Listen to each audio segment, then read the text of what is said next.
যখন আমি শহরে আসলাম তখন আমার খালার বাড়িতে থাকতে হয়েছিল। আমার খালাতো বোন, যে আমার থেকে বয়সে ছোট, তার সঙ্গে একই ঘরে থাকতাম। প্রতিদিন যখন কাজ থেকে ক্লান্ত হয়ে এসে আমি আমার বিছানায় শুয়ে পড়তাম, আর সে আমার পাশে ঘুমাত। সেই রাতে বাড়ি ফিরতে একটু দেরি হয়ে গিয়েছিল। বাড়িতে ঢুকে বিছানায় গিয়ে শুয়ে পড়লাম, চোখ বন্ধ করে বিশ্রাম নিচ্ছিলাম। কিছুক্ষণ পর সে এসে আমার পাশে বসল, নিঃশব্দে মাথায় হাত বুলিয়ে দিল। তারপর ধীরে ধীরে আমার পায়ের কাছে বসে শান্তভাবে পা ম্যাসাজ করতে লাগল। সে আমাকে বলল, যতক্ষণ না তুমি পুরোপুরি আরাম পাচ্ছ, আমি তোমার পাশে আছি, এই বলে সে আমার পা ম্যাসাজ করতে থাকল। তারপর সেদিন সকালে পূজা আর আমি দুজনেই বাড়িতে ছিলাম। পূজা হেসে আমার দিকে এগিয়ে এসে বলল, ভাইয়া, যদি কিছু প্রয়োজন হয় তবে নির্দ্বিধায় জানাতে পারো। সে আমার সামনে এসে দাঁড়াল এবং আন্তরিকভাবে হাত বাড়িয়ে দিল।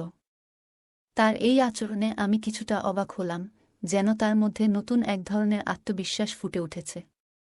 এরপর সে আমার হাত ধরে আলতো করে তার কাঁধের কাছে নিয়ে গিয়ে বলল, যা ইচ্ছে করতে পারো, তবে আমাকেও কিছু সাহায্য করতে হবে।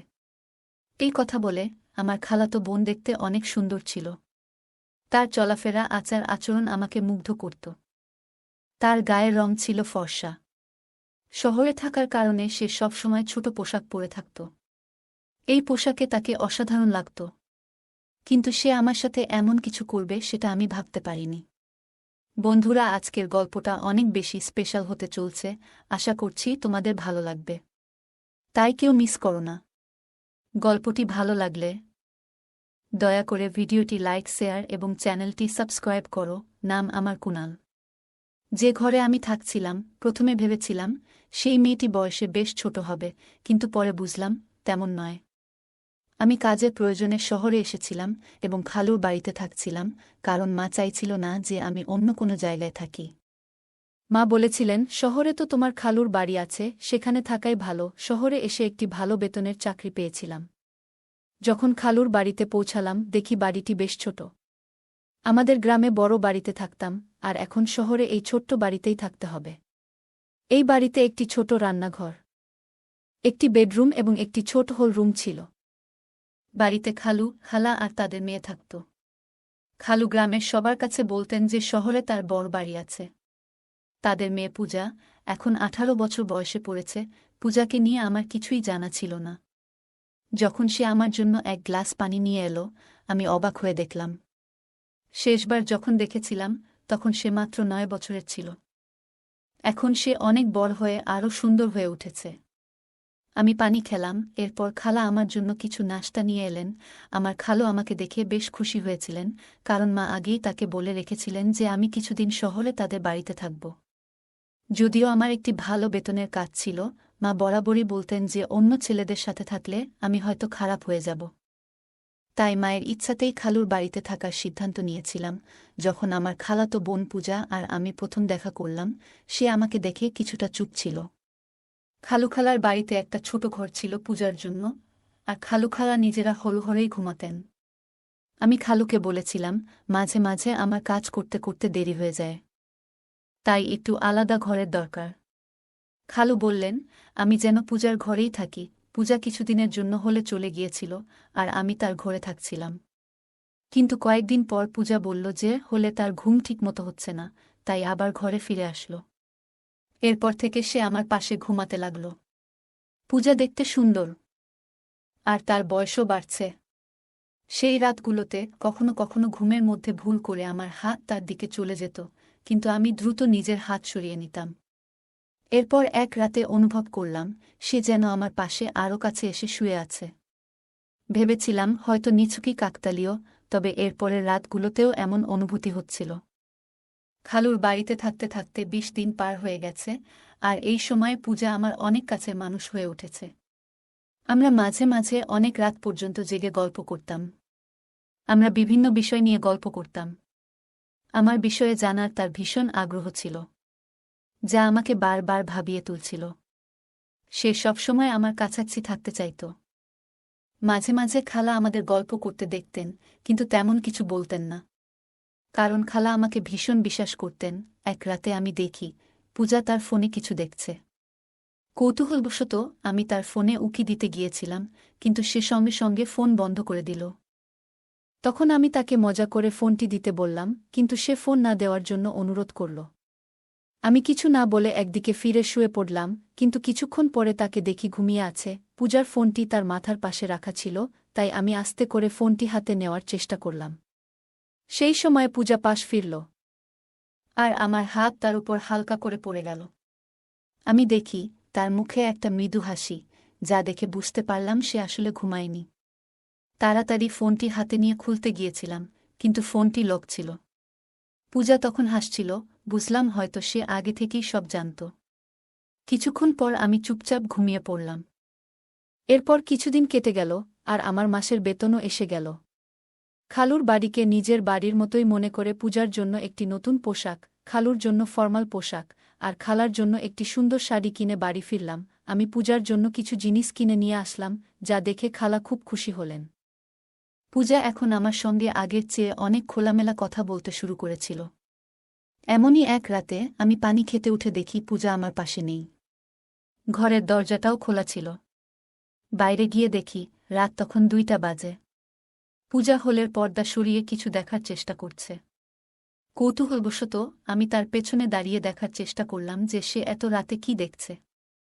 পূজার পাশেই দাঁড়ালাম, আর সামনের দৃশ্য দেখে তাকে আলতো করে পাশ ফিরিয়ে নিয়ে গিয়ে হাত ধরে ঘরে নিয়ে এলাম। আমি বললাম, পূজা, এটা ঠিক নয়। রাতে মা বাবার ব্যক্তিগত সময়ে উকি মারা মোটেই সঠিক নয়। পূজাকে এইভাবে দেখায় আমার একটু বিরক্ত লাগল, আর সে দ্রুত ক্ষমা চেয়ে বলল, ভাইয়া, দয়া করে এই বিষয়টি নিয়ে কাউকে বলো না।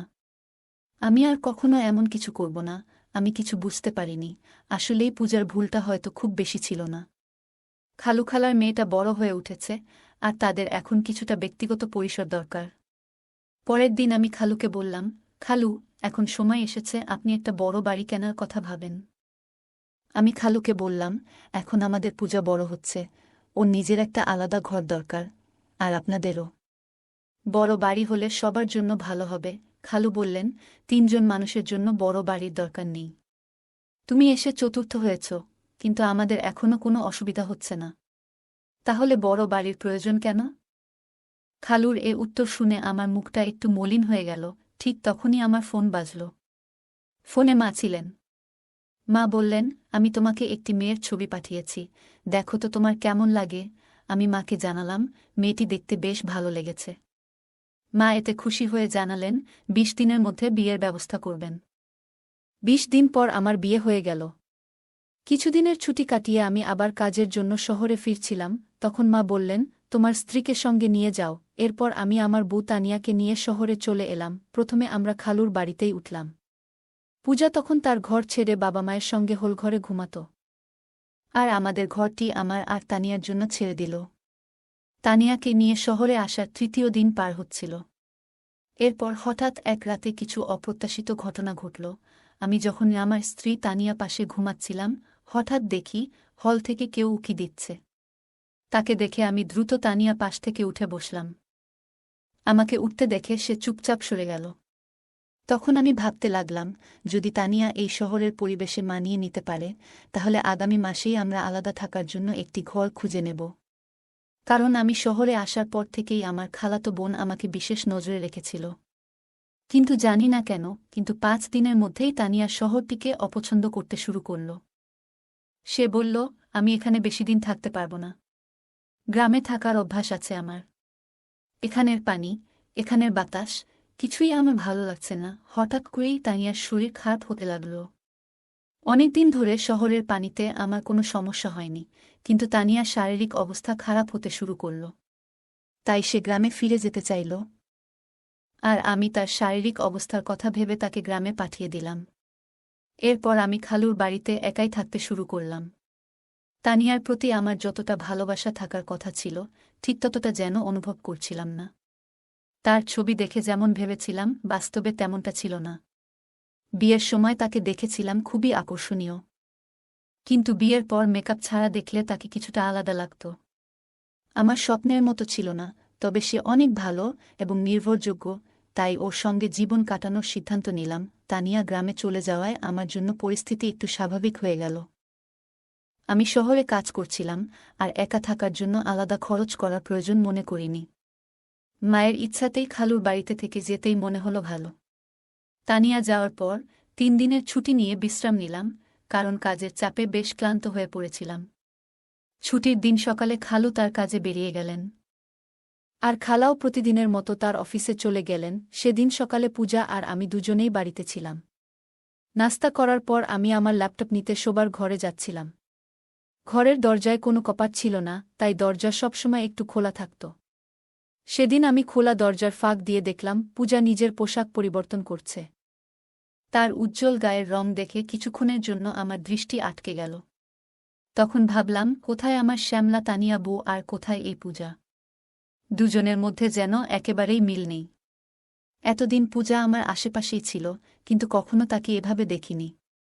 তার উজ্জ্বল গায়ের রং দেখে এক মুহূর্তের জন্য মনে হল ভাগ্য যেন আমার সঙ্গে একটু খেলা করছে। তারপর তার কালো লম্বা চুলের দিকে তাকালাম, যা আমার মনে এক অদ্ভুত সাড়া জাগিয়ে তুলল। কিছুক্ষণ পর আমি যখন ঘর থেকে বের হলাম, তখনও তাকে দেখছিলাম, আর মনে হচ্ছিল সে সত্যিই অসাধারণ সুন্দর। খালুখালা সাধারণ মধ্যবিত্ত হলেও পূজার সৌন্দর্য যেন তাকে আরও আকর্ষণীয় করে তুলেছিল। সেদিন রাতে পূজা আমার ঘরে এসে বলল, ভাবি তো গ্রামে চলে গেছেন, এখন আমি আবার আমার ঘরে শান্তিতে শুতে পারব। সে আর হোল ঘরে শুতে চায়নি, তাই আমি তাকে আগের মতো আমার ঘরেই শোয়ার অনুমতি দিলাম। সেই রাতে ঘরে অন্ধকার ছিল, আর কিছুক্ষণ পর আমি শুনলাম কারো পায়ের শব্দ।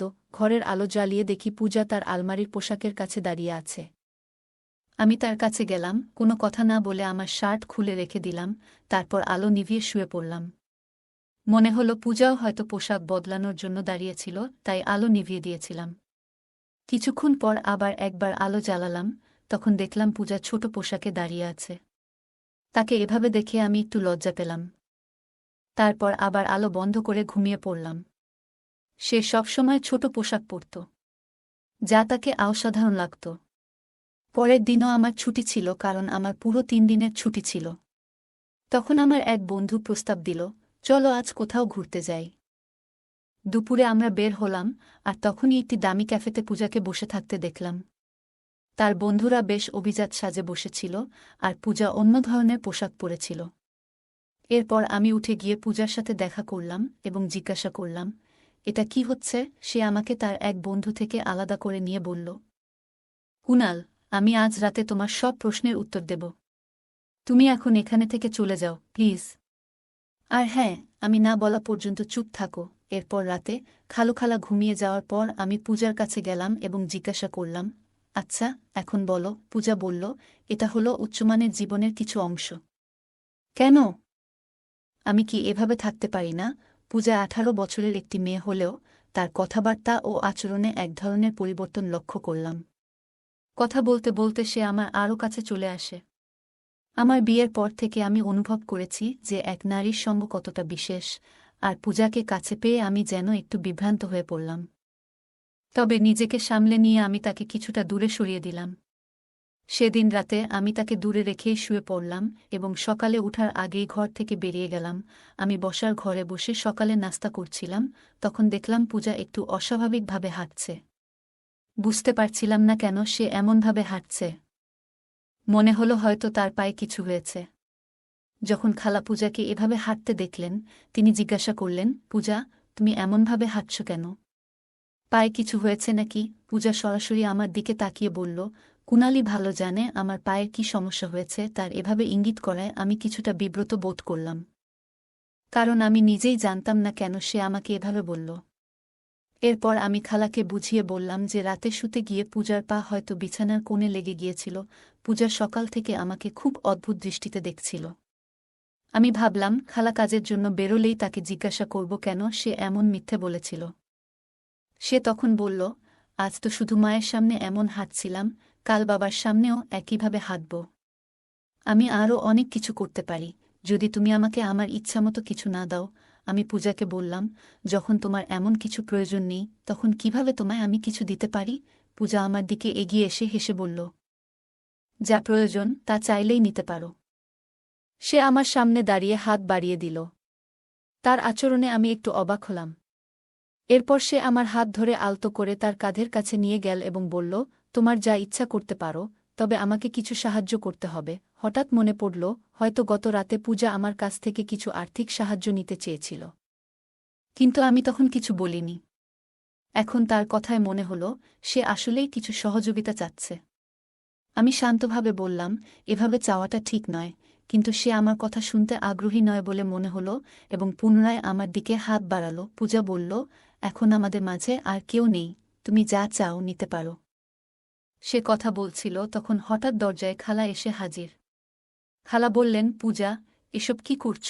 পূজা বলল, আমি কি কিছু ভুল করছি? আমি চাই ভালোভাবে বাঁচতে, তাই যা প্রয়োজন সেটাই করছি। আপনি কি আপনার ম্যানেজারের সাথে এমন কিছু করেন না এবং তাতে টাকা নেন না? আমি সবই দেখেছি। আমিও চাই এই বাড়িতে নিজের উপার্জনের পথ খুঁজে নিতে। তাই এতে ভুল কি? খালা পূজার কথায় চিৎকার করে বললেন, তুমি একদম বোকা।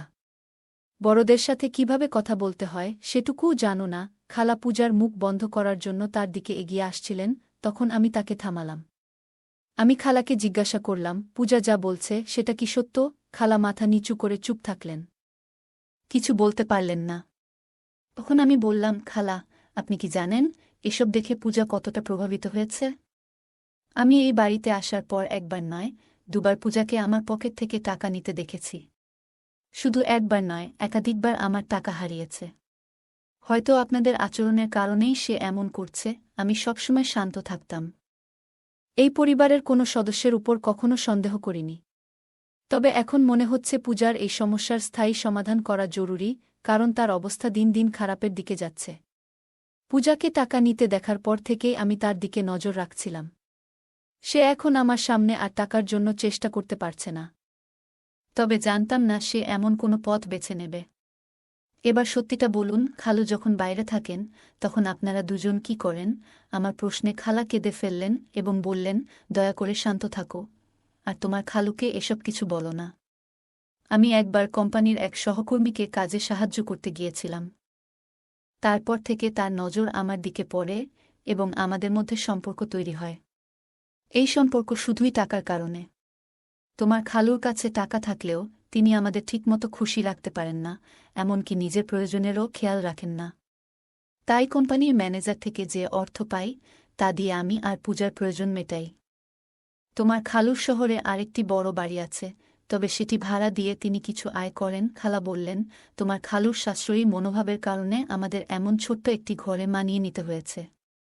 এতে আমাদের জীবন কঠিন হয়ে উঠেছে, তবে এখন আমার ভুল বুঝতে পেরেছি। তারপর খালা পূজার দিকে তাকিয়ে বললেন, পূজা, আমাকে ক্ষমা করো। আমি আজ থেকে চাকরি আর ম্যানেজারের সাথে সম্পর্ক ছেড়ে দেব। পূজা বলল, মা, আমি ইচ্ছে করেই এসব করেছি যাতে আপনি এই পথ ছেড়ে দেন। যখন কুনাল দাদাভাই আমাকে টাকার জন্য সন্দেহ করেন তখন তাকে পুরো সত্যটা বলেছিলাম। আপনি নিজের কর্ম নিয়ে ভাবেননি, আর আমার চোখ খুলে দেওয়ার জন্য কুনাল দাদাভাইয়ের প্রতি আমি কৃতজ্ঞ। আজ আপনি যেমন নিজের ভুল বুঝলেন, আমিও আমার ভুল বুঝেছি, পূজা, এবং আমি মিলেই খালাকে তার ভুলের কথা মনে করিয়ে দিলাম। আমিও তাকে বোঝালাম এবং একটি ছোট্ট পরিকল্পনা সাজানোর পরামর্শ দিলাম। শেষমেশ খালা আমার কথা মেনে নিলেন এবং পূজাকে নিয়ে চিরদিনের জন্য তার নিজের বাড়ি চলে যাওয়ার সিদ্ধান্ত নিলেন। এরই মধ্যে খালু হঠাৎ একটি সিদ্ধান্ত নিলেন, ছোট বাড়িটি ছেড়ে শহরের বড় বাড়িতে স্থানান্তর করার। খালুর এই সিদ্ধান্ত শুনে খালা এবং পূজা দুজনেই খুশি হল এবং আমাকে ধন্যবাদ দিল। সেই দিন থেকেই খালু তার সাশ্রয়ের অভ্যাস অনেকটাই কমিয়ে আনলেন। আমিও জীবনের পথে মায়ের কাছ থেকে শিখেছি যে অর্থ বাঁচানো গুরুত্বপূর্ণ, তবে পরিবারের মানুষদের খুশি রাখাও সমান জরুরি। যদি কেউ সবসময় তার স্ত্রী ও সন্তানদের সব কিছুতেই মানা করে, তবে তারা ভুল পথে যেতে পারে। একজন মানুষ তার পরিবার এবং নিজের জন্যই উপার্জন করে। সঞ্চয় করা ভালো, তবে নিজের পরিবারকে কষ্ট দিয়ে নিজের জীবনকে সীমাবদ্ধ রেখে সঞ্চয় করা ঠিক নয়। অতিরিক্ত সাশ্রয়ী মনোভাবের কারণে কখনো কখনো আমাদের পরিবারের কেউ দুর্ভাগ্যের মুখোমুখি হতে পারে। তাই টাকা জমাতে হবে, তবে এতটাই যেন আমরা আমাদের জীবন উপভোগ করতে না ভুলে যাই। পরিবারকে ভালো রাখার জন্য টাকা জমানো প্রয়োজন, তবে পরিবারের সদস্যদের প্রতি যত্ন ও খুশির বিশ্বাসটি ত্যাগ করা ঠিক নয়। যদি পরিবারের সঙ্গে যুক্ত কেউ অতিরিক্ত সাশ্রয়ী হয়, তবে এর নেতিবাচক প্রভাব হতে পারে। অর্থ জমানোর সাথে সাথে পরিবারের সদস্যদের চাহিদা এবং মানসিক অবস্থার প্রতিও যত্ন নেওয়া জরুরি। পারিবারিক সমস্যাগুলি সময়মতো আলোচনা করে সমাধান করা প্রয়োজন। যদি খালা এবং পূজার মধ্যে কথোপকথন না হতো তাহলে সমস্যাগুলি আরও জটিল হয়ে উঠত। একে অপরের কথা শোনা, ভুল বোঝাবুঝি দূর করা এবং সমস্যা নিয়ে খোলামেলা আলোচনা করা অনেক ক্ষেত্রে সমাধানের পথ খুলে একজন মানুষ তার পরিবারের জন্যই পরিশ্রম করেন। তাই তাদের সুখ ও সন্তুষ্টি নিশ্চিত করাও তার দায়িত্ব। পরিবারের চাহিদা পূরণে সচেতন না হলে সদস্যদের মাঝে অসন্তোষ জন্মাতে পারে এবং তারা ভুল পথে যেতে পারে। গল্পের শেষে খালা ও খালু তাদের ভুল বুঝতে পেরে পরিবর্তনের সিদ্ধান্ত নেন। আমাদের জীবনেও অনেক সময় ভুল হতে পারে, তবে সেগুলো থেকে শিক্ষা নিয়ে সম্পর্কগুলো আরও মজবুত করে তুলতে হবে। গল্পটি আমাদের শেখায় সমস্যাগ্রস্ত কাউকে সহানুভূতির সাথে বোঝানো এবং সঠিক পথে নিয়ে আসা একজন ভালো মানুষের বৈশিষ্ট্য। বন্ধুরা, যদি এই গল্পটি ভালো লেগে থাকে তাহলে দয়া করে ভিডিওটি লাইক করুন এবং আমাদের চ্যানেলটি সাবস্ক্রাইব করুন। পাশে থাকা বেল আইকনটি প্রেস করুন যাতে করে আমরা যখনই নতুন ভিডিও আপলোড করি তার নোটিফিকেশন সবার আগে আপনার কাছে পৌঁছে যায়। ধন্যবাদ, দেখা হবে আমাদের পরবর্তী ভিডিওতে।